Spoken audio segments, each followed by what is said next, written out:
সাদা আকাশে মেঘ জমেছে। শেষ রাত হতে বৃষ্টির প্রকোপতা যেন বেড়েই চলেছে। ঝমঝম করে বৃষ্টির ফোঁটা বিশাল থেকে বিশালতর ধারণ করেছে। ফজরের আজানের কিছুক্ষণ আগ মুহূর্তে একজোড়া লাল চোখ কাকে যেন খুঁজে চলেছে। লাল চোখওয়ালা ব্যক্তিটি মূলত একজন ট্যাক্সি ড্রাইভার। রাতে লোকদের যাতায়াতে সাহায্য করে। এই শহরে নতুন এসেছে। তার গাড়ি ভেতরে পেছনের সিটে বসে আছে সেই থানার ওসি ইমদাদুল হক। সে ড্রাইভারকে প্রশ্ন করে, কি ভাই, তুমি সারাত গাড়ি চালাও বুঝি?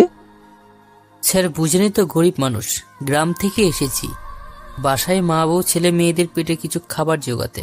আমি স্যার গরিব মানুষ, কি দিন বা কি রাত সবাই তো সমান, তাই না? তোমার নাম কি? জি স্যার, রাকিব। বাবা মা আদর করে রকি বলে ডাকে। আচ্ছা, তোমার দেশের বাড়ি কোথায় আর কতদিন আছো ঢাকা শহরে? স্যার আমার বাসা কালীগঞ্জ শহরে, ঝিনাইদহ জেলার ভিতরে। আর হবে হয়তো কিছুদিন যাবৎ। বাবা না থাকায় অনেক কষ্ট করে দিন পার করি স্যার। ব্যাংক থেকে লোন নিয়েছিলাম, দিতে পারিনি। সেই জন্য তো এই শহর ঢাকাতে পড়ে আছি। যদি কপালটা একটু খুলে মা বউ দুমুঠো ভাত খাইতে পারে, এই আর কি। তা স্যার আপনি এত রাতে কোনো কাজ আছে নাকি? আরে তেমন কোনো কাজ নেই। আমার একটা মাত্র মেয়ে, সে গিয়েছিল বান্ধবীর বিয়েতে। রাত গভীর হওয়ায় নিতে আসতে হলো। বুঝোই তো, একটা মেয়ে এত রাতে একা চলাচল করতে পারে না। এই তো কিছুদিন আগের একটা ঘটনা। এই রাস্তায় একজন সৎ বৃদ্ধ রিক্সা চালক ছিল। জানি না তার অপরাধ কি ছিল, কার যেন কুপিয়ে হত্যা করছে। এই রাস্তাটা অনেক নীরব। ইমদাদুল সাহেবের মুখে বৃদ্ধকে কুপিয়ে হত্যা করার কথা শুনে রকির চোখ দিয়ে দুফোঁটা জল গড়িয়ে পড়ে। রকি ইমদাদুল সাহেবের কাছে জানতে চায় কে বা কারা এমন নিষ্ঠুর কাজ করেছে। স্যার, এই যে বিদ্যা লোকটাকে কুপিয়ে হত্যা করা হয়েছে, এই বিষয়ে আপনি কতটুকু জানেন? কে বা কারা করতে পারে এমন কাজ? যদি বলতেন তাহলে ভালো হতো। আমি আগে থেকে সাবধান হয়ে যেতাম। আমি তো রাতে চলাফেরা করি, এই আর কি। আমিও ততটাই জানি, তবে রিপোর্ট করার সময় জানতে পারি যে এই শহরের কোনো একটা মাফিয়া গ্যাং এই কাজটা করছে। সেই গ্যাংয়ের একজন সদস্য নাকি আমাদের এখানকার এমপির ছেলে রিয়াদ। তারও নাকি হাত আছে এই খুনে। তবে আমরা যথেষ্ট প্রমাণ না থাকায় কিছুই করতে পারিনি। ধন্যবাদ স্যার, আমিও সাবধানে চলাফেরা করব। স্যার আপনার বলার ঠিকানাতে চলে এসেছি। ইমদাদুল সাহেব গাড়ি থেকে নামে, তারপর রকিকে বলে, রকি, তুমি এখানে 5 মিনিট দাঁড়াও, আমি আমার মেয়েকে নিয়ে আসি। Okay sir. ইমদাদুল সাহেব চলে আসে একটা রুমে। মেয়েকে নিয়ে চলে আসে গাড়িতে। রকি দেখে একটা সুন্দরী নীলপরী। এই রাতে নীলপরী দেখতে এতটা সুন্দর লাগে সে কখনো ভাবেনি। উপন্যাসে পড়েছে সাদা পরীর গল্প, তবে আজ যেন নিজের চোখে দেখছে নীলপরী। এবার ইমদাদুল সাহেব রকির সাথে একটা কথাও বলেনি। সারাটা পথ মেয়ের সাথে কথা বলেছে। দেখেই বোঝা যায় বাবা মেয়ের অনেক ভালোবাসা। মেয়েটা নীল চুড়িদার, নীল ড্রেস, সত্যি অসাধারণ লাগছে। রকি ইমদাদুল সাহেবকে নিচু স্বরে প্রশ্ন করে, স্যার আপনার মেয়ে কি কোনো জব করে নাকি? কেন? না মানে দেখে মনে হচ্ছে জব করে। করে, তবে তার মিশনটা গোপনে। স্যার গোপনে কিভাবে মিশন করে? আরে বাবা, মিশন করে না, গোপনে কাজ করে।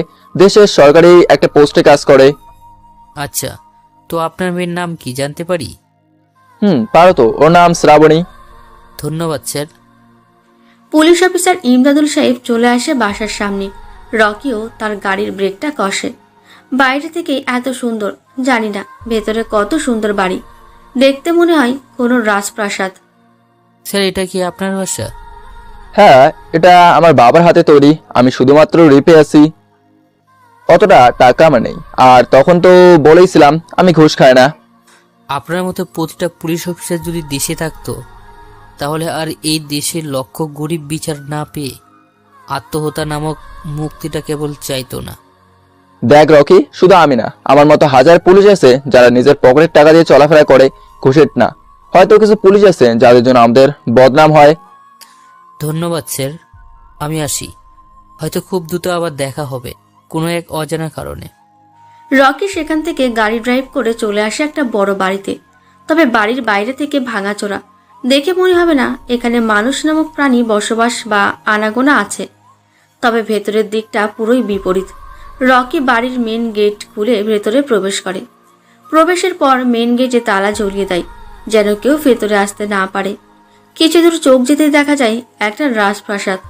ভেতরের লাইটিংটা প্রাকৃতিকভাবে আলো ছাড়াই, যেটাকে বাংলা ভাষায় বলা হয় সৌরশক্তি বা সৌরবিদ্যুৎ। রকি গুটি গুটি পায়ে এগিয়ে যায় একটা রুমের দিকে। এগিয়ে যাওয়ার সময় মুখে সার্জারিক্যাল মাস্ক পরে নেয়, আর সেটাই করার কথা, কারণ সেই ঘরে একদিনে 20টারও বেশি লাশ মরে। সেখানে তো পচা গন্ধ ছড়াবেই। এই ঘরে রকি গত 4 দিন আগে এসেছিল, তবে সেদিন এসেছিল এক ভয়ঙ্কর ভ্যাম্পায়ারের রূপে। এসে যেন রক্তখাদক প্রাণীর মতো মাত্র কয়েক সেকেন্ডের ভেতরে 20 জন বড় বড় নেতা মাফিয়া টিমকে খতম করেছে। মূলত রকি ঘরের ভেতরে আসার প্রথম কারণ হলো তার সমস্ত দামি দামি হাতিয়ারগুলো। আজ রকি বের হবে বড় একটা মিশনে। হয়তো সেই মিশনটাতেও এর থেকেও বেশি মানুষ মারা যাবে। ধীরে ধীরে বের হয়ে যায় রুম থেকে। এরপর মেন গেটে তালা মেরে চলে আসে কোনো এক অজানা মিশনে। কিরে, কে তুই? আমাকে এভাবে বেঁধে রেখেছিস কেন? সরি বস, আমার ভুল হয়ে গেছে, ক্ষমা করে দেন। কিরে, তুই কে? তোর মুখের মাস্ক খোল না দেখি। তুই কোন বাপের বেটা? তুই চিনিস না আমায়? আমি কে? আমি মাফিয়া গ্যাংয়ের বাম হাত রিয়াদ। আমার বস যদি জানতে পারে তুমি আমাকে এভাবে বেঁধে রেখেছিস, তাহলে তোর জীবন এখানেই শেষ করে দেবে। আরে পাগল, শুনেছি ওই পোকার ডানা গজায় মরার তরে, আর তোর তো দেখছি মুখ খুলছে মরিবার তরে। এই দেখ, তোর একটা হাত আমি কেটে দিলাম, দেখি তোর কোন ভাব বাঁচে। রকি রিয়াদের একটা হাত কেটে নেয়। রক্তে সারা শরীর বেয়ে পড়ছে। মাটিতে হলি লাল রঙে আবৃত হয়েছে। এ কেমন যন্ত্রণা! আহ, উফ, আল্লাহ, মাফ করে দে আমাকে। আমাকে মারিস না প্লিজ। আমার কোন অপরাধে মারছিস? আমি তো তোকে চিনিও না। একটা হাত কেটে যদি এত ব্যথা পাস, তাহলে সেদিন রাতে যে গরিব রিস্কাওয়ালাকে কুপিয়ে 2 টুকরো করে রেখেছিলি, তাতে একটুকু বুকটা কাঁপলো না? ওই, আমি কোনো রিক্সাওয়ালাকে মারিনি, হয়তো আমার ছেলেপিলে মেরেছে। আমি তো ওই দিন কি বল? আমাকে ছাড়, আমি আর পারছি না। কুত্তার বাচ্চা, ওই দিন কি বল? ওই দিন আমি ঢাকাতে একটা সুন্দর রমণীর সাথে রাত কাটাচ্ছিলাম। তুই শালা আস্ত একটা কুকুর। সামনে যদি মরা পশু পড়ে থাকে, সেটা খাইতে দুবার ভাবিস না। তোদের মতো তথাকথিত নেতার ছেলেদের জন্য আজ আমাদের দেশের মেয়েরা স্বাধীনভাবে চলাফেরা করতে পারে না। তোদের বাঁচিয়ে রাখার সমাজের জন্য ভালো না। এই সুন্দর সমাজকে আমি বদলে দিব।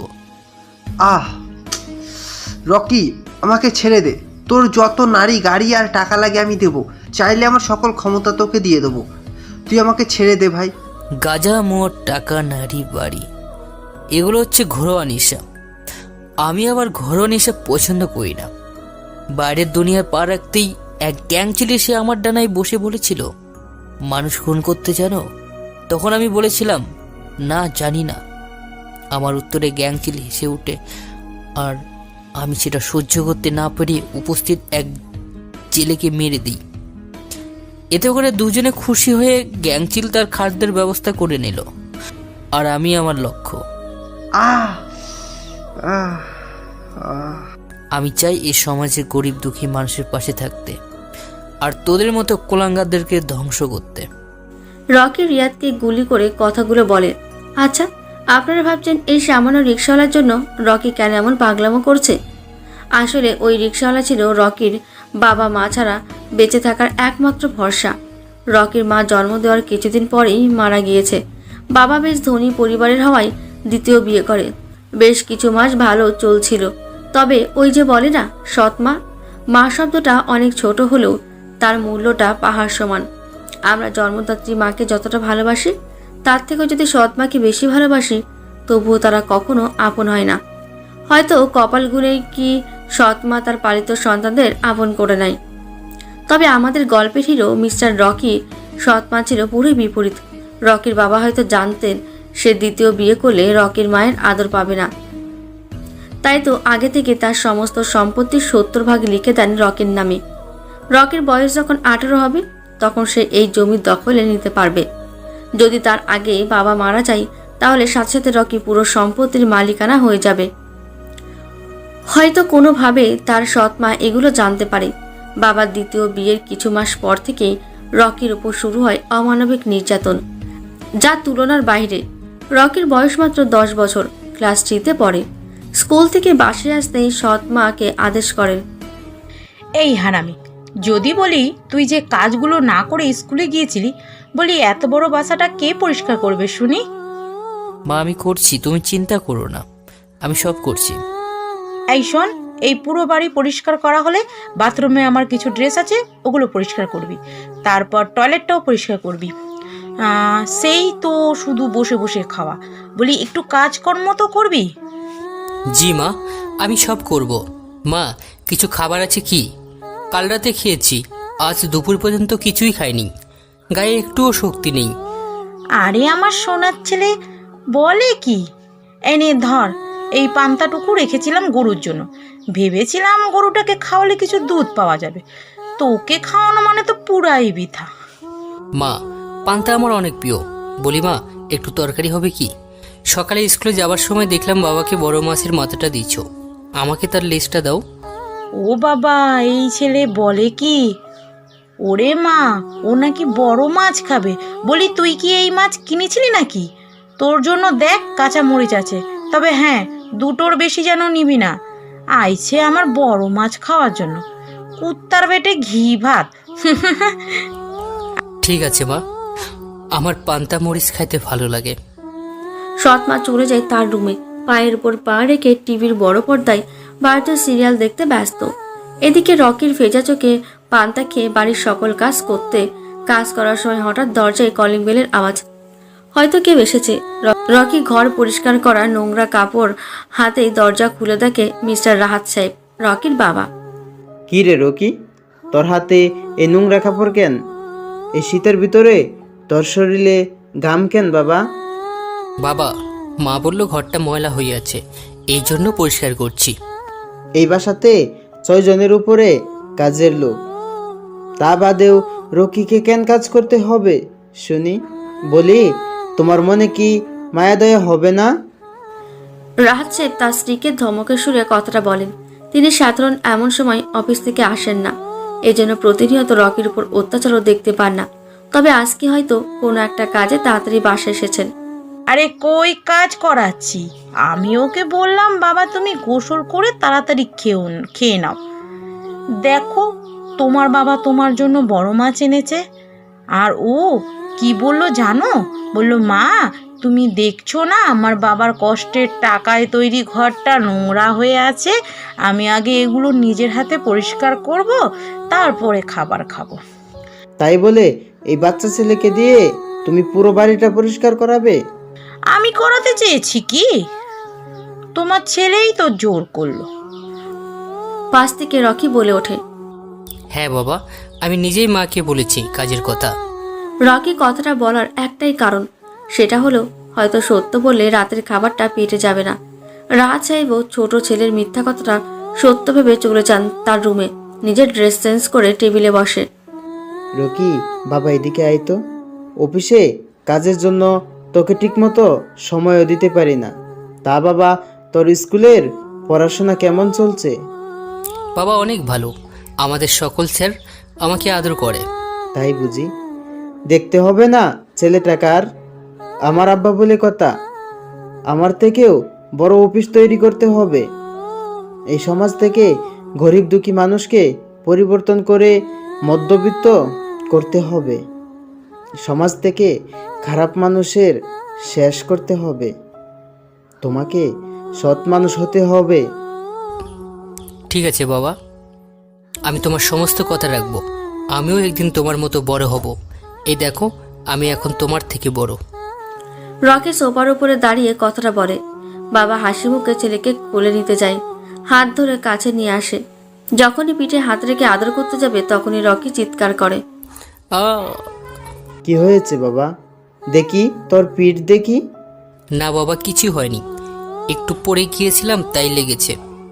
তুই এইদিকে আয় তো, আমি দেখি। রকি বাবার দিকে এগিয়ে যায়। বাবাও রকির গায়ের জামাটা উঁচু করে দেখে সাদা শরীরে বেশিরভাগ জায়গাতেই চান্নার চামচের দাগ, তাও আবারও মনে হচ্ছে পোড়া পোড়া দাগ। রাহাত সাহেব রকির এই অবস্থা থেকে চিল্লিয়ে বলে, রকির মা, এদিকে এসো। বলি এত ষাঁড়ের মতো চিল্লানি দিচ্ছ কেন? তুমি কি মানুষ নাকি জানোয়ার? এইভাবে একটা বাচ্চাকে কেউ মারে? যদি আজ তোমার পেটের সন্তান হতো তাহলে কি মারতে পারতে কি? পেটের সন্তান তো আর না, ওকে মারবো ছাড়া কি করব?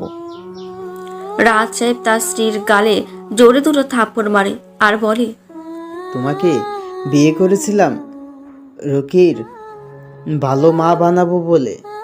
ভেবেছিলাম ছেলেটা মাদের আদরে বড় হবে, কখনো মায়ের না থাকার কারণ জানতে চাইবে না।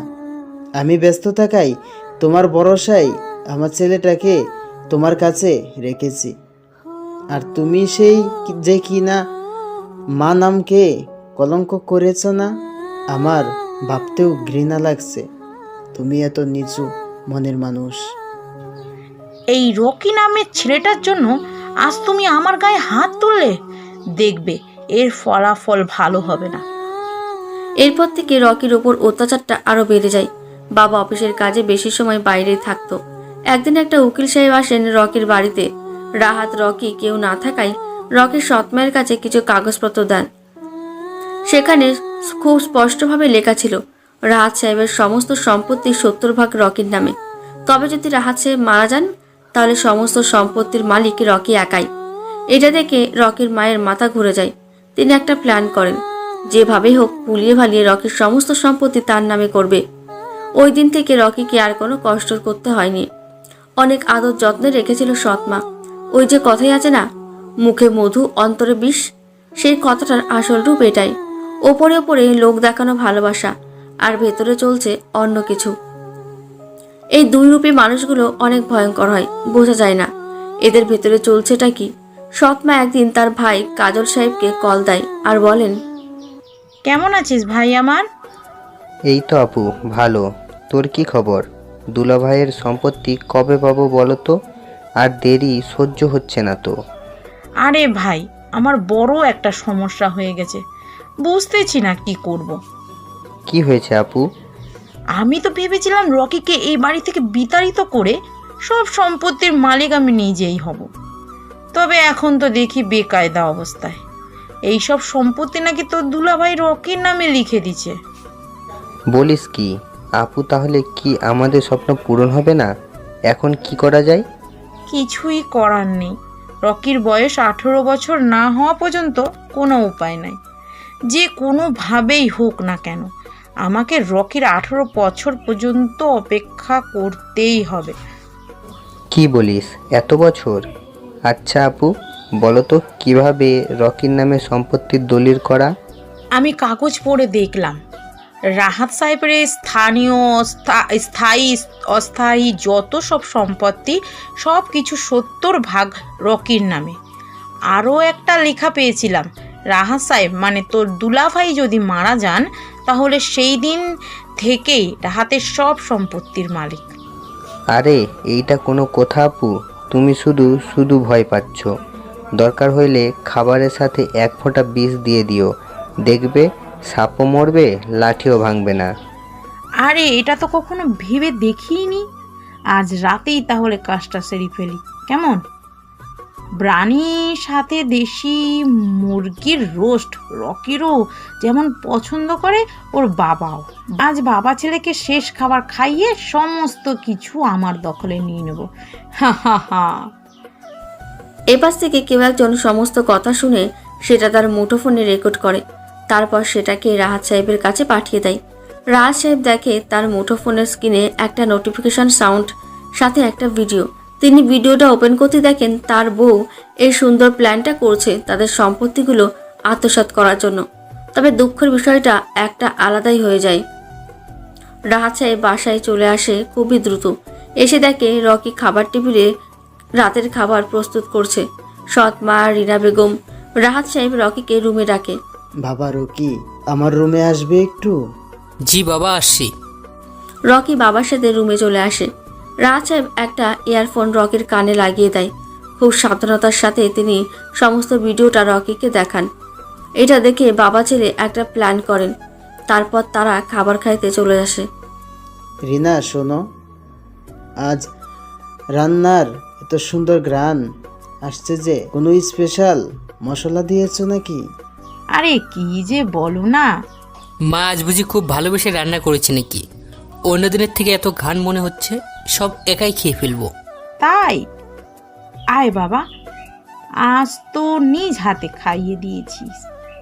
রিনা বেগম রকিকে নিজ হাতে খাইয়ে দিতে যাবে, ঠিক সেই মুহূর্তে রাহাত সাহেব বলে ওঠে। রিনা শোনো, বলো। আচ্ছা আমাদের বিবাহ হয়েছে কত বছর?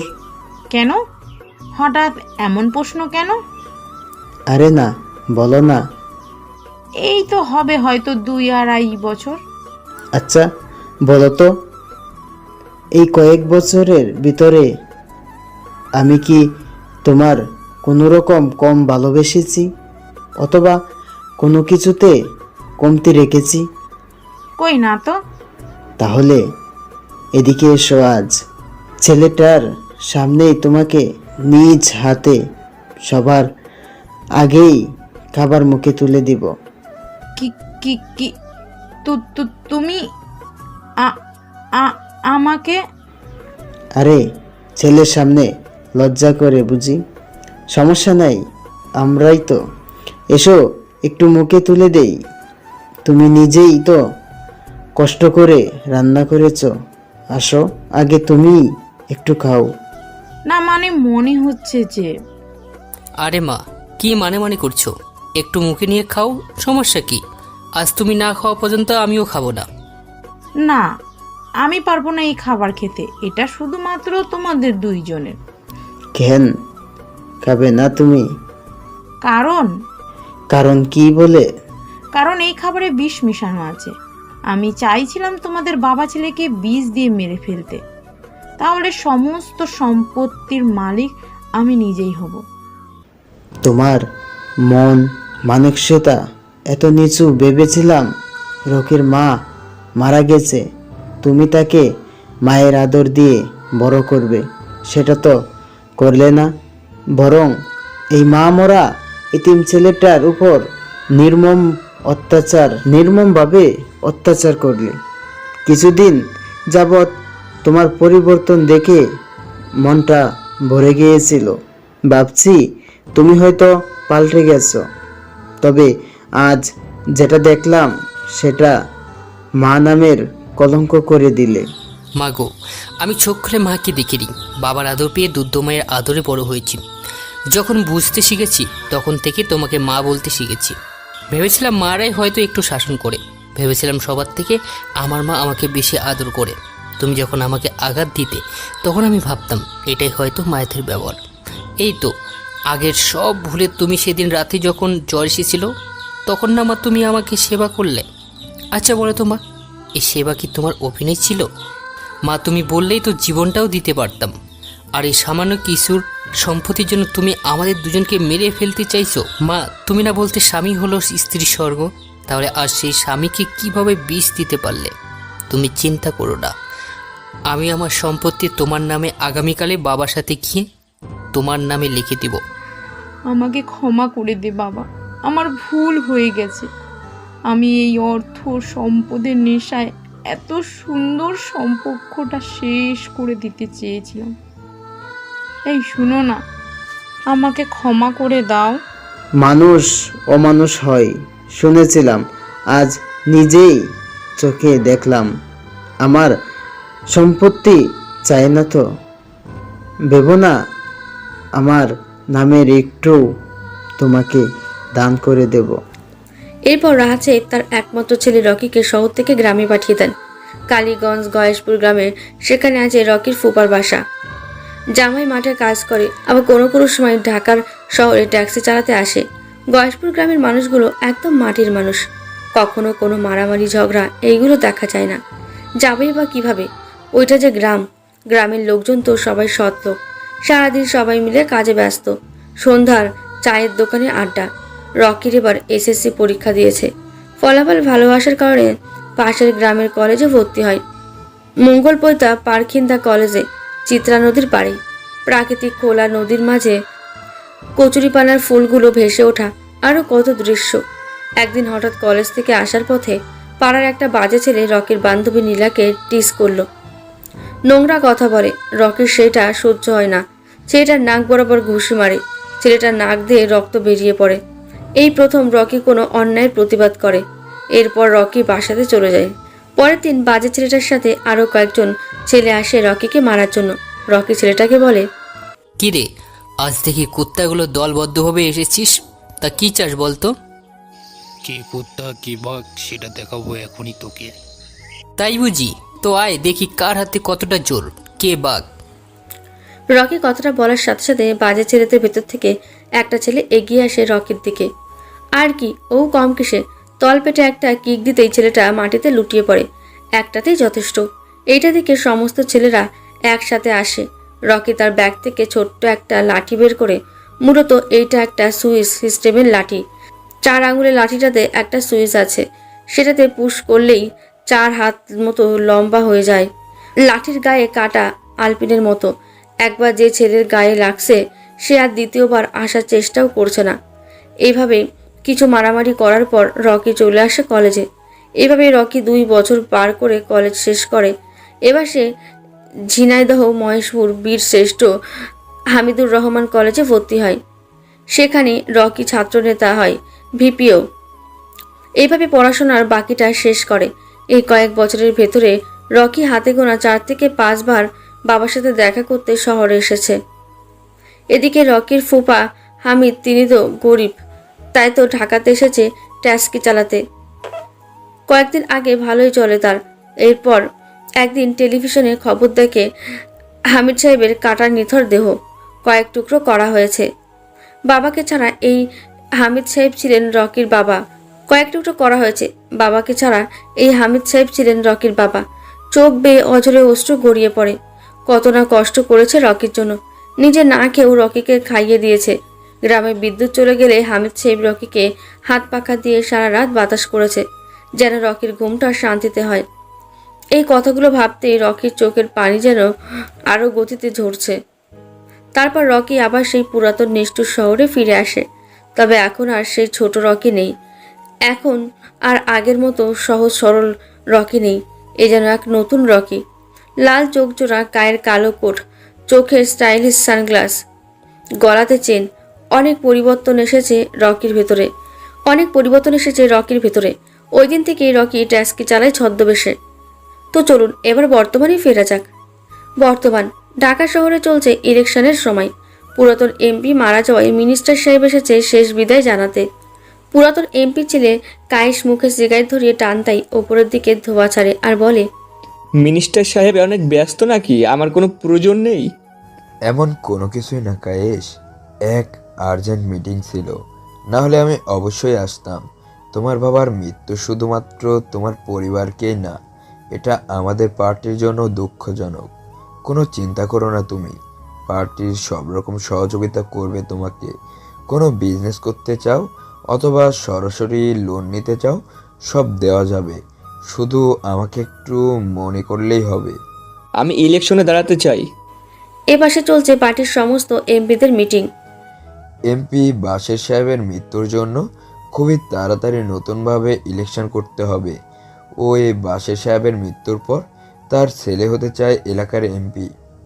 পাশ থেকে একজন এমপি বলেন, তাহলে কি প্রতিটা এমপি মৃত্যুর পর তার বাচ্চাকে এমপি বানাবে?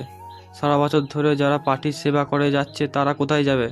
পাশের একটা মহিলা এমপি বলেন, আর একটা কথা, এখানে কেউ বাশের সাহেবের মৃত্যুতে আফসোস নেই, উল্টো আগের থেকে সবাই বেশি খুশি। পাশে থাকা আরেক লোক বলেন, সত্যি বলছেন উনি। পিতার ক্ষমতার জোর কায়েস অনেক অন্যায় অত্যাচার করেছে। ওকে মনোনয়ন দিলে তো জামানত বাজেয়াপ্ত হয়ে যাবে। আবার মহিলা এমপি বলেন, মানছি সমাজসেবক কেশব কোনো পার্টিতে না, তবুও জনগণ তাকে পছন্দ করে। যদি ওনাকে মনোনয়ন দেন তাহলে ভোটে তো জিত হবে, পার্টির মানও বেড়ে যাবে, আরও শক্তিশালী হবে। আমি তো বলতে চাই ওনাকে মনোনয়ন দেন। মহিলা এমপির কথাতে সবাই খুশি হয়, করতালি দিয়ে হ্যাঁ সূচক আশা দেখায়। এই সিএম, ও আচ্ছা লোক। ভালো খবর হলেই নিজে দেন, খারাপ খবর হলে আমাকেই দিতে হয়। এমপি ছেলের সামনে থাকা টেবিল ফোনটি টিং টিং করে আওয়াজে কান্না করে। বোঝা যাচ্ছে তাকে কেউ স্মরণ করেছে। এমপির ছেলে ফোনটা হাতে নেয়। ওপাশ থেকে মিনিস্টার সাহেব বলেন, শোন কায়েস, আজ ইলেকশন অফিসে মিটিং শেষ করেছে। সবাই চাইছে কেশবকে টিকিয়ে দিতে। যদি সিএম সাহেব কেশবের নাম ঘোষণা করে দেয় তাহলে আমাদের আর কিছুই করার থাকবে না। কিরে মিনিস্টার, আমার বাবার মরার সাথে সাথে তুই দেখছি পার্টির নিয়ম বদলে দিয়েছিস। যা বলার তা তুই বলে দিলি, আমিও শুনে নিলাম। আমার যা করার হয়তো আমি করব, দেখতে যাও। এপাশে সমস্ত এলাকাবাসী কেশব সাহেবের বাড়ির সামনে হাজির। কেশব ও তার চাচা গুটি গুটি পায়ে এগিয়ে আসে ব্যালকনিতে। তারপর সবার উদ্দেশ্যে বলেন, আমি জানি আপনারা সবাই আমাকে শুদ্ধ ও ভালোবাসেন, আমিও ভালোবাসি আপনাদের। তবে আমি এটাও জানি বর্তমানে আপনাদের দরকার একজন যুবক নেতা, ইয়াংস্টার। আর আমি তো বুড়ো হয়ে গেছি। এজন্য আমি আমার ভাইপো কেশবকে আপনাদের সামনে নেতা হিসেবে আনতে চাইছি। সবাই কথাটা শুনে খুশিতে আত্মহারা। সবাই চায় কেশব তাদের আদর্শ হতে হবে। এদিকে কায়েস প্ল্যান করছে কিভাবে কেশবকে তার রাজনৈতিক পথ থেকে সরানো যায়। আজ চলছে ভোট গ্রহণ। কায়েস তার টাকা দিয়ে ভোট কেনার পায়তারা করছে। সকাল থেকে ভালো মতোই চলছে ভোট। দুপুরের পরে কেশব ভোট দিতে চাইলে তারপর কেশব চলে আসে বাসাতে। এদিকে কায়েস তার লোকজন নিয়ে চলে আসে কেশবের এলাকাতে। প্রতিটা ঘরে ঘরে এসে হামলা করে তাদের ওপর। কেশবের সমস্ত নেতার ওপর হামলা করে। অনেক সাধারণ জনগণ সহ নেতারাও নিহত হয়। সবাই ভোটের মাঠ থেকে পালিয়ে যায়। কেশব একা সামনে দাঁড়ায়। হঠাৎ তাকে কেউ উঁচা করে আকাশের দিকে ছুঁড়ে মারে। তবে কেশব মাটিতে পড়েনি, পড়েছিল কায়েসের ছুরির ওপর। তারপর কায়েস কেশবকে বলে, আমার বাবার রাজ্য কেড়ে নিবি তুই? ভুলে গিয়েছিলি কায়েস নামের রাক্ষস এখনো বেঁচে আছে। টিকিট পেয়েছিলি তো যে সিনেমা দেখবি, তাই না? ভোটে লড়াই করতে কেন চেয়েছিলি? তোমাদের সবার জীবনে বিপদ ডেকে আনার একমাত্র কারণ এই কেশব। আজকের পর তোমাদের ভিতরে কেউ যদি ভোট দেয় তাহলে এই লাশের পাশে তোমার লাশ পড়বে। আজকের পর এখানে কোনো ভোট হবে না, কায়েসের রাজ চলবে। সারা দেশে চলছে এই খবর। কে বা কারা মেরেছে কেউ জানে না। পুলিশের সামনে কেউ মুখ খুলতে চাইছে না। এদিকে সিআইডি অফিসেও চলছে ডিসিপি স্যারের অর্ডার। শুনুন এসিপি নরেশ, আমাকে যেভাবেই হোক আগামী 72 ঘন্টার ভিতরে কেশব হত্যার সমস্ত রিপোর্ট চাই। কিভাবে করবেন জানি না। এরপর এসিপি সাহেব সবার উদ্দেশ্যে বলেন, আজ তোমাদের সামনে উপস্থিত হবেন বাংলাদেশের সবথেকে talented girls, senior inspector Shrabani, যিনি এর আগে গোপনে মিশন করতেন। শ্রাবণী এর আগে গোয়েন্দা বিভাগে ছিলেন। আজ থেকে তিনি আমাদের সিআইডি টিমে যোগ দেবেন। Shrabani, please come here. দরজা খুলে সিনেমাটিক স্টাইলে পা আগে রেখে মাথাটা মাটির নিচে ঝুঁকিয়ে রুমে প্রবেশ করে। তারপর স্যালুট জানায় এসিপি স্যারকে। জি স্যার, শ্রাবণী রিপোর্টিং। শ্রাবণী, এই নাও 2টা ফাইল। একটা হলো গত সপ্তাহে কেশব মার্ডার কেস, আরেকটা হলো গত মাসে এমপি ছেলে রিয়াদ মার্ডার কেস। আশা করি 2টা কেস খুব দ্রুত সলভ করতে পারবে। জি স্যার, আমি আপনাকে খুব দ্রুত 2টা কেসের সম্পূর্ণ তথ্য দেব, ভরসা করতে পারেন। শ্রাবণী কথা শুনে এসিপি স্যার খুশি হয়ে চলে আসেন তার কাজে। শ্রাবণী তার জুনিয়র অফিসারদের সাথে পরামর্শ নিয়ে চলে যান কেশব এক এলাকাতে। সেখানে তিনি ছদ্মবেশে থাকবেন। একটা বাসা ভাড়া করেন।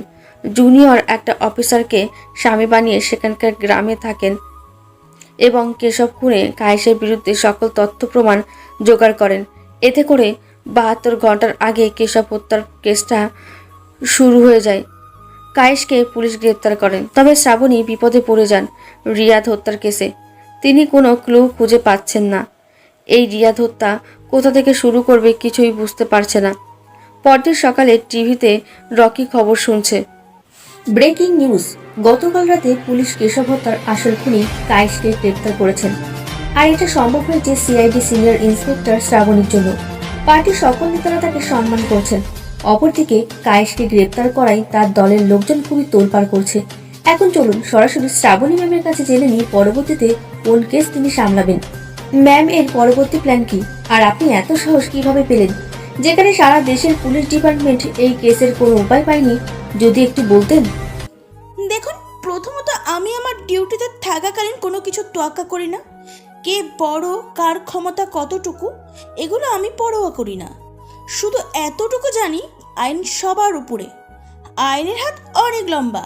আর হ্যাঁ, এর পরবর্তী কেস হবে গত মাসে এমপির ছেলে হত্যা, মানে রিয়াদ হত্যা কেসের। আশা করি খুব দ্রুত সেটার ফলাফল জানাবো। আপনারা আসতে পারেন। এদিকে রকি খবর দেখে মিটিমিটি হাসে আর মনে মনে বলে, আরে ম্যাডাম, এ তুমি কাকে কি বলছো? Rocky is the gangster. Rocky যখন কাউকে মারে তখন একটাও পিপিলেকাও প্রমাণ খুঁজে পায় না, আর আপনি হঠাৎ শ্রাবণীর ফোন বেজে ওঠে। একটা অচেনা নম্বর। স্ক্রিনে কোনো নম্বর দেখা যাচ্ছে না। শ্রাবণী ফোনটা রিসিভ করেন। ওপাশ থেকে অজানা একজন বলে, hello miss Shrabani, senior inspector. আপনি হয়তো এখন ভাবছেন কিভাবে রিয়াদের খুনকে ধরবেন। আমি নিজে রিয়াদের খুনি। Mehar Rocky. Rocky is the gangster. পারলে আমাকে ধরুন আর প্রমাণ করুন, দেখি কেমন ক্ষমতা আপনার। ও আচ্ছা, তাহলে তুই সেই খুনি। এতদিন ভাবছিলাম কোথা থেকে শুরু করব, তো আজ পেয়েও গেলাম। তোকে আগামী 12 ঘন্টার ভিতরে সিআইডি অফিসে নিয়ে আসবো। শ্রাবণীর কথা শেষ হওয়ার আগেই নকলটারও কেটে যায়। তারপর হঠাৎ আবারও কল আসে। শ্রাবণী রিসিভ করে। আরে ম্যাডাম, এত রাগ করছেন কেন? আমি জানি 45 সেকেন্ডের ভিতরে থাকলে আমার নাম্বার টেস্ট করতে পারবেন না, তাই তো ফোনটা কেটে দিতে হয়েছিল। শোন রকি, তুই যদি আমার কাছে নিজের থেকে এসে আত্মসমর্পণ করিস, তাহলে আমি বলছি তোর শাস্তি কমিয়ে দিব। তুই আমার সামনে আয়।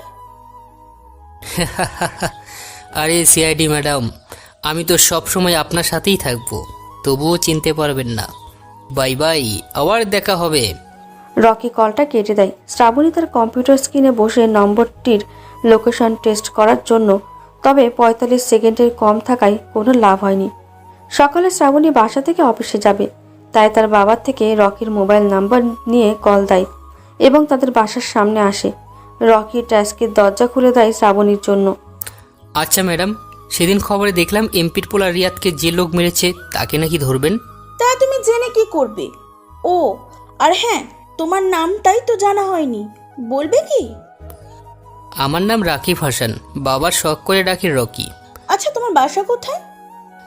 কালীগঞ্জ গয়েশপুর গ্রামে। তো এখানে কি করো? আর তুমি এত রাতেও গাড়ি চালাও, তাই না? ম্যাডাম, আমরা হলাম গরিব মানুষ, পেটের দায়ে কামাই তো করতে লাগে। বাসায় সৎ মা বাবা ততটা খেয়াল রাখতে পারে না, এই জন্যে নিজে কষ্ট করে খাই। ভাবতেছি কিছুদিন পর গ্রামে যাবো। তা তোমার নিজের মা নেই? না ম্যাম, আইছিল একটা সৎ মা, সেও আমাকে মারতে চাইছিল। খাবারের লগে বিষ দিয়েছিল, ভাগ্যিস বাবা দেখেছিল, এই জন্য বেঁচে গিয়েছিলাম। তয় কেন জানি না মনে হয় পেটের দায় এই গাড়ি চালাতে গিয়া মরণ হয়। ভাবি না যদি কারো ড্রাইভার হিসাবে কাজ করতে পারি তাহলে হয়তো এইভাবে রাত জাগন লাগবো না। আরে ভালো কথা মনে করে দিয়েছো, আমার নিজের তো একটা ড্রাইভার লাগবে। তুমি চাইলে আমার বাসাতে কাজ করতে পারো। ওকে ম্যাম, আমি কাজ করব আপনার সাথে।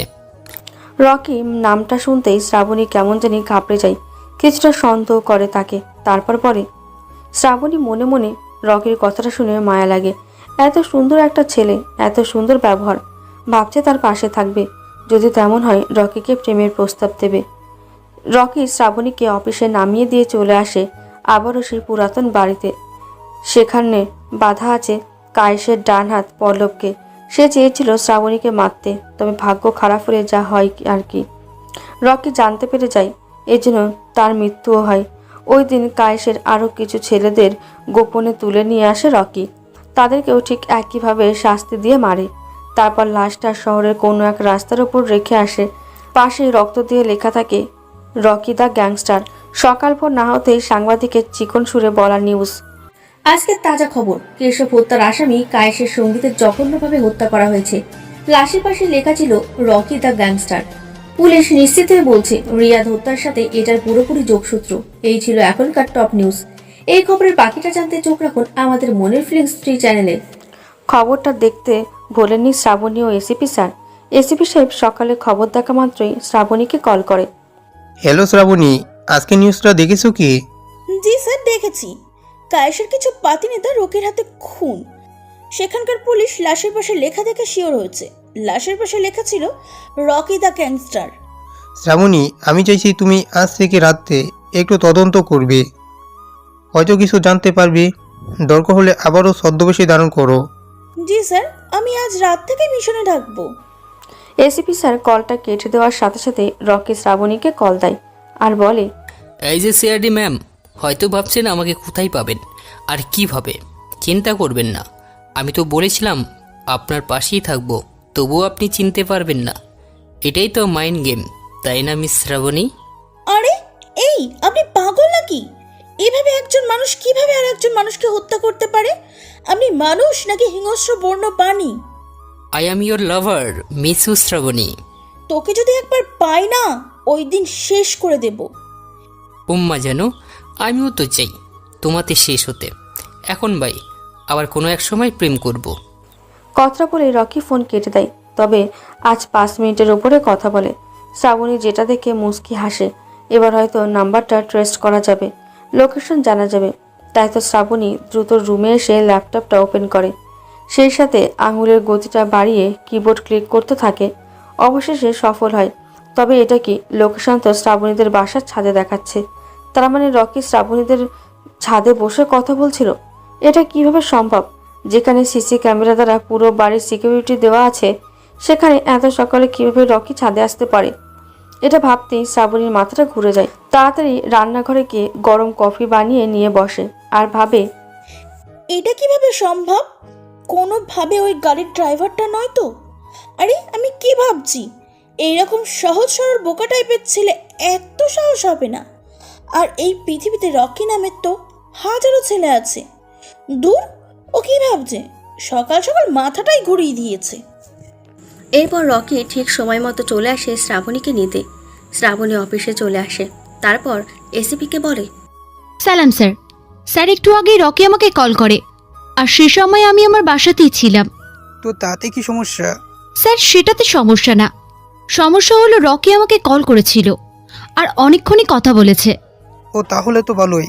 দেখো, ফোনের লোকেশনটা চেক করো, কলটা কোথায় থেকে এসেছে। সেটা তো আগেই দেখেছি। তাহলে সেখানে যাও আর ভালো করে সার্চ করো। স্যার এখানেই সমস্যা। আমি লোকেশন ট্র্যাক করি, তারপর দেখতে পাই সেটা আমার বাড়ির ছাদের লোকেশন। তবে চিন্তার বিষয় হলো সে সময় আমি বাসাতেই ছিলাম, আর আমার বাসায় একটা পাখিও ছিল না। তার থেকে বড় কথা, আমার বাসার চারিপাশে সিসিটিভি ক্যামেরা লাগানো। যদি সেখানে একটা পাখিও যায় তাহলে রেকর্ড হয়ে যায়। তবে ভাবনার বিষয় এটা, আমার কোনো ক্যামেরার ফুটেজেই রকিকে দেখা যায়নি। তাহলে কিভাবে সম্ভব? আমার বাসায় ছাদে যাওয়ার একটাই সিঁড়ি, সেটাও ভিতরের দিক দিয়ে। এই রকিকে যতটা চালাক মনে হয়, ও তার থেকে ওভার চালাক। যত দ্রুত সম্ভব রকিকে ধরতে হবে, না হলে এই সব রক্তে লাল হয়ে যাবে। কে জানে আগামীকাল কার রক্তে রকির নাম লেখা হবে। এভাবে রকির খোঁজ আরও সিআইডি অফিসারদের ছদ্মবেশী ধরে থাকতে অর্ডার আসে ওপর থেকে। প্রায় 20 জন সিনিয়র অফিসার গোপনে খোঁজ করে রকিকে।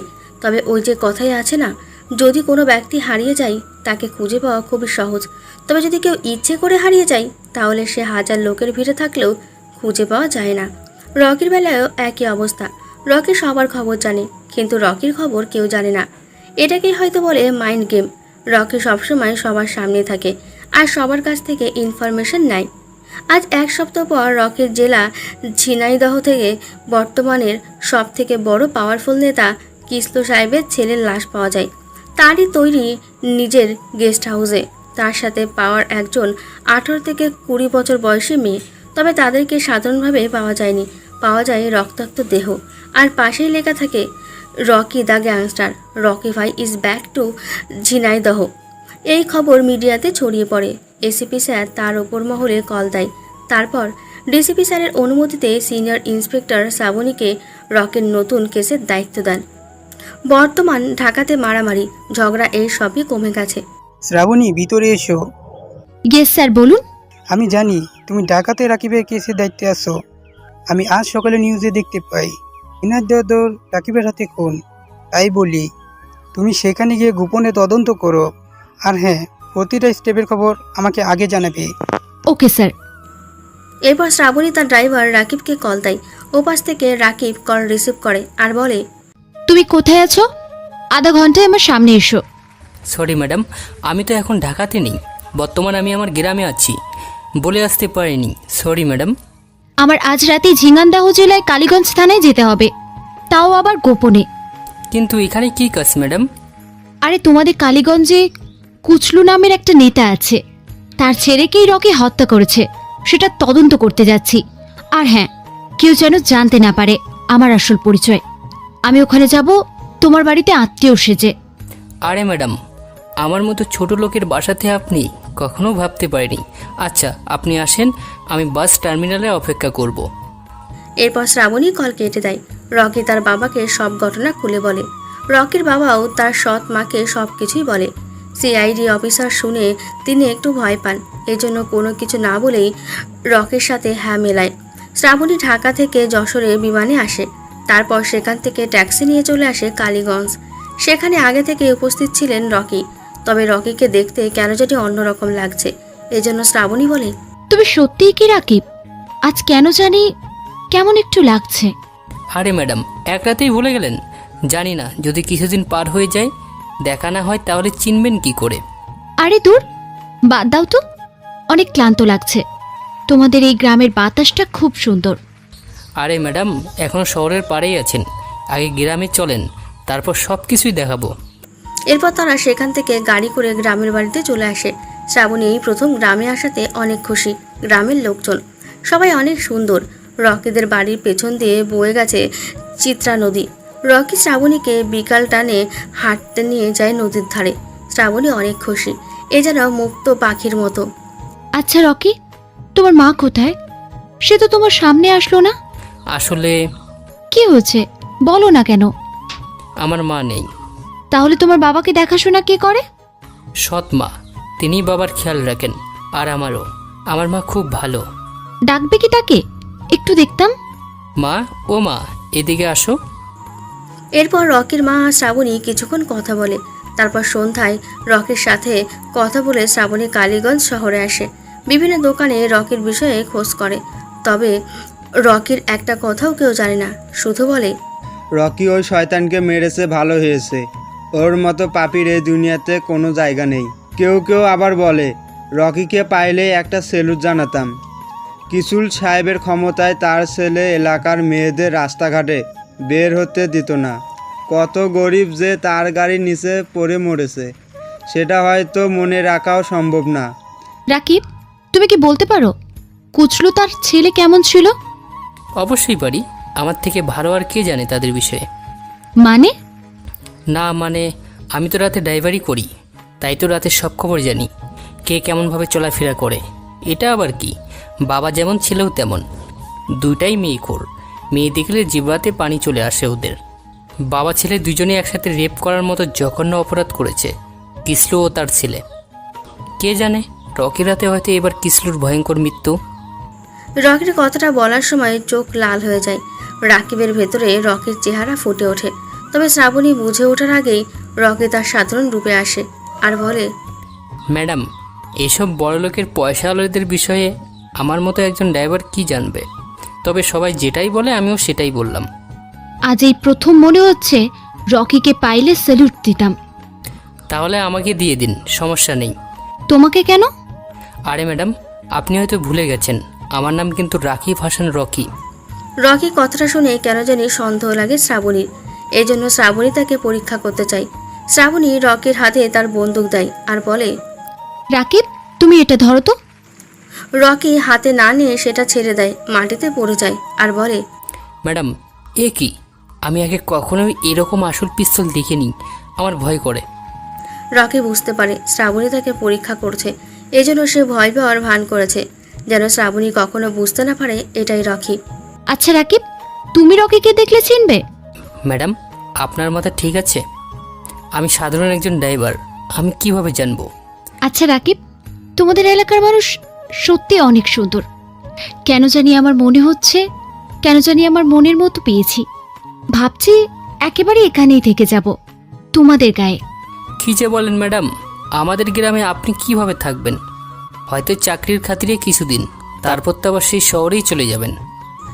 রকির কথা শুনে শ্রাবণী রকির চোখের দিকে তাকায়, কেমন জানি মায়া ভরা চাহনি। রকি ভাবছে এই হয়তো ডুবে যাবে শ্রাবণীর ভেতরে। শ্রাবণী ধীরে ধীরে এগিয়ে আসে রকির দিকে। রকি আর শ্রাবণী খুবই কাছাকাছি চলে এসেছে। নাকের সাথে নাক আর ঠোঁটের সাথে ঠোঁট লেগে আছে। একজনের শ্বাস আরেকজনের শুনতে পায়। হঠাৎ শ্রাবণী এতটা কাছে আসায় রকি চমকে ওঠে, বলে, ম্যাডাম কি কি করছেন? কি করলাম?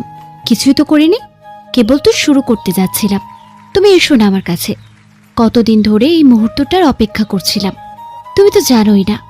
আই অ্যাম সরি ম্যাম, আমি সাধারণ একজন ড্রাইভার, আপনার সাথে এমনটা স্বপ্নও ভাবতে পারিনি, আমাকে মাফ করবেন। দেখো রকি, আমি এমন কোনো মেয়ে না যে তোমার টাকা দেখে ভালোবাসবো। আমি তোমার মতো সৎ একজন মানুষকে ভালোবাসি, এটাই আমার কাছে গর্ব। আমি চাই আমার জীবনসঙ্গী তুমি হও, আর এইভাবে সারা জীবন পাশাপাশি হাতে হাত রেখে চলতে পারি। ম্যাডামের মনে হয় ঘুম পাচ্ছে, চলুন বাসায়। এরপর রকি, শ্রাবণী সবাই চলে আসে বাড়িতে। শ্রাবণী বসে সারাদিনের কথা ভাবছে। কতটা কাছে গিয়ে রকির স্পর্শ পেল না। একটা ছেলে এতটা ভদ্র কিভাবে হয়? এত সুন্দর পরীর মতো একটা মেয়েকে কাছে পেয়ে একটা ডান্সও করে দেখলো না। ভাবতে ভাবতে কখন যে ঘুমিয়ে যায়। রাত 10টার খবর শুনেছে পাশের রুমে রকির বাবা। আজ সন্ধে আনুমানিক 7টার দিকে KS ব্যাংকে ডাকাতি করতে এসেছে রকি নামের সেই খুনি। রকি নিজের মুখে বলেছেন যে তার কাছে সমস্ত আবদার পূরণ না করলে ব্যাংকে থাকা সকল স্টাফকে হত্যা করবে, সাথে ব্যাংকের সকল গোপন তথ্য সহ ব্যাংকে থাকা 22 কোটি টাকা নিয়ে নেবে। রকির কথা শুনে কালীগঞ্জের সকল পুলিশ ব্যাংকের সামনে হাজির হয়। তবে রকির সত্য শুনে পুলিশের হেডকোয়ার্টার থেকে জানানো হয়েছে ব্যাংক মালিক কিসলু সাহেব বিদেশ থেকে রওনা দিয়েছে, তিনি আসলে নাকি বাকিটা বলবেন। এই ছিল রাতে খবর। পরবর্তীতে কি হয় সেটা জানতে চোখ রাখুন আমাদের AR TV চ্যানেলের পর্দায়। শ্রাবণীর কাছে সাংবাদিকের কথা যেতে তাড়াতাড়ি গুছিয়ে বেরিয়ে পড়ে কালীগঞ্জে KS ব্যাংকে। তাড়াহুড়ো করে রাকিবের কথা ভুলে যায় শ্রাবণী, তাই তো রাকিবের ফোনে কল দেয়, তবে বারবার বন্ধ দেখায়। এই জন্য শ্রাবণী একাই ব্যাংকের সামনে আসে। এসে পুলিশের হেড যিনি তার সাথে পরামর্শ করে ভেতরে যাওয়ার সিদ্ধান্ত নেয়। রকি ভেতর থেকে বাইরে লাগানো সিসি ক্যামেরাতে দেখতে পাই শ্রাবণী ভেতরে আসছে। এটা দেখে রকি টেবিলের উপর রাখা মাইক্রোফোনের সামনে দাঁড়িয়ে বলে, এই যে CID ম্যাডাম, মিস শ্রাবণী, জীবনের মায়া করেন না বুঝি? চাকরির জন্য জীবন দিয়ে দিবেন নাকি? ভুল করেও ভিতরে আসবেন না। আপনার হয়তো জীবনের মায়া নেই, তবে ভিতরে কতগুলো শিশুর মায়ের কোলে দুধ পান করছে। কিছু বিদ্যা এসেছে পেনশনের টাকা তুলতে, হয়তো ওষুধ কিনবে, আবার কেউ এসেছে জমি বিক্রি করে শেষ সম্বলটুকু ব্যাংকে জমা রাখতে। আপনি কি চান তাদের সবাইকে শুধুমাত্র আপনার জন্য চিরনিদ্রায় পাঠিয়ে দিই? যদি সেটা না চান তাহলে পা পিছনে দিন, আর যদি তাই চান তাহলে পা সামনে দিন। রকির কথা শুনে শ্রাবণী চলে যায় পেছনে। সে চায় না তার জন্য সাধারণ কিছু মানুষ মারা যায়। এদিকে কিসলু তার নিজস্ব বিমান থাকায় খুবই দ্রুত কালীগঞ্জে চলে আসে। এরপর ব্যাংকের সামনে আসলে পুলিশ বুকে বাটন ক্যামেরা সাথে ছোট্ট মাইক্রোফোন লাগিয়ে দেয়, যেন ভেতরের সব কথা শুনতে পায়, সাথে রকিকে দেখতেও পায়। কিসলু ব্যাংকের ভেতরে প্রবেশ করতেই ক্যামেরা মাইক্রোফোন মাটিতে ফেলে পা দিয়ে পিষে ফেলে। এরপর রকির কাছে এসে পেছনে দাঁড়িয়ে বলে, কে তুই? এদিকে ফের। তোর এত বড় সাহস, MP কিসলুর ছেলেকে মেরেছিস, আবার কিসলুর ব্যাংকে ডাকাতি করে কিসলুকে মুক্তিপণ চেয়েছিস। দেখি তোর চাঁদ মুখটা। তুই কোন মায়ের পেটের সন্তান যে আমার সাথে টক্কর দিতে এসেছিস? কিসলু সাহেবের কথা শেষ হতেই রকি আস্তে আস্তে সিনেমাটিক স্টাইলে পেছনে ঘুরে রকিকে দেখে। কিসলু চমকে ওঠে আর বলে, রাকিব তুই? চুপ, তোর মতো পাপির মুখে আমার নাম নিবি না।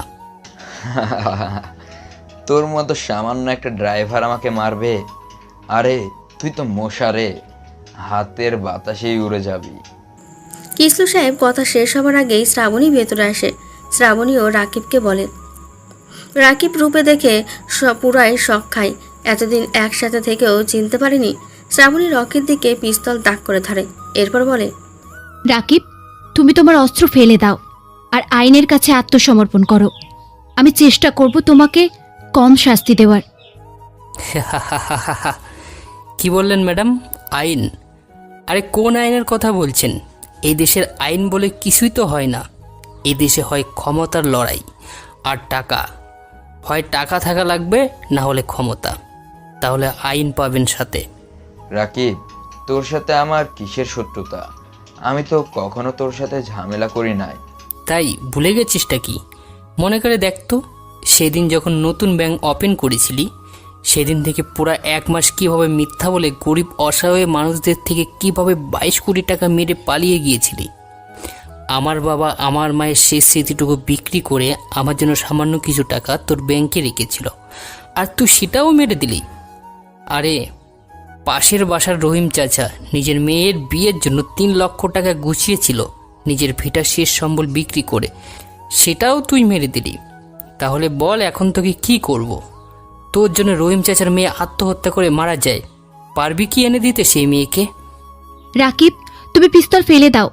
কুচলুর শাস্তি আমি নিজেই দেব। এভাবে কিছুক্ষণের ভেতরে পুলিশের সব কয়টা ইউনিট সেখানে উপস্থিত হয়। তারপর রকিকে বলা হয় বাইরে আসতে, কিন্তু সেটাতেও হলো না। এদিকে রকিকে শ্যুট করার অনুমতি দিয়েছেন এসিপি স্যার, তবে নিজের ভালোবাসার মানুষটাকে কিভাবে নিজ হাতে মারবে, তাই তো পিস্তলটা মাটিতে ছুঁড়ে মারে। এটা দেখে কিসলু ছুটে গিয়ে পিস্তল নিয়ে রকিকে মারতে যায়। শ্রাবণী বুঝতে পেরে নিজের গুলির সামনে এসে দাঁড়ায়। ঘটনাক্রমে শ্রাবণী মাটিতে পড়ে যায়। এদিকে রকির পিস্তলের 9mm 6টা বুলেট কিসলুর বুক ঝাঁঝরা করে দিয়েছে। কিসলু মারা যায়। এদিকে সমস্ত টাকা ফেরত পেয়ে গ্রামের সবাই খুশি। শ্রাবণী হাসপাতালে ছিল কিছুদিন, এই তো গত পরশু ছাড়া পেয়েছে। আজ রকি আর শ্রাবণীর বিয়েটাও ঠিকঠাক হয়ে গেছে। বাসর ঘরে শ্রাবণী বড় ঘোমটা টেনে বসে আছে। রকি দরজা খুলে ভেতরে আসতেই শ্রাবণী সালাম করে। রকি সেটা দেখে বলে, বেঁচে থাকো মা, বেঁচে থাকো, জামাই সংসার নিয়ে সুখে থাকো। কথাটা শুনে শ্রাবণী রেগে বলে, শালা হারামজাদা, আমি তোমার মা তাই না? দাঁড়াও, দেখাচ্ছি কে বেঁচে থাকে। এরপর শ্রাবণী দরজা আটকে দেয়। তারপর ঘোমটা ফেলে রকির পাঞ্জাবির কলার ধরে ঠোঁটে ঠোঁট লাগিয়ে কিছুক্ষণ কিস করে। তারপর বলে, কেমন লাগে? এখন রকি বলে, আরে ম্যাডাম রানী, লাইভটা তো অফ করবে, তা না হলে তো অডিয়েন্সটা দেখে ফেলবে। ওকে, বাই বাই। সবাই ভালো থাকবেন, আর আমাদের সুখের সংসারের জন্য সবাই দোয়া করবেন। হ্যালো বন্ধুরা, গল্পটি কেমন হয়েছে তা অবশ্যই কমেন্ট করে জানাবেন। আর হ্যাঁ, নেক্সট নতুন সিরিজ আসতেছে।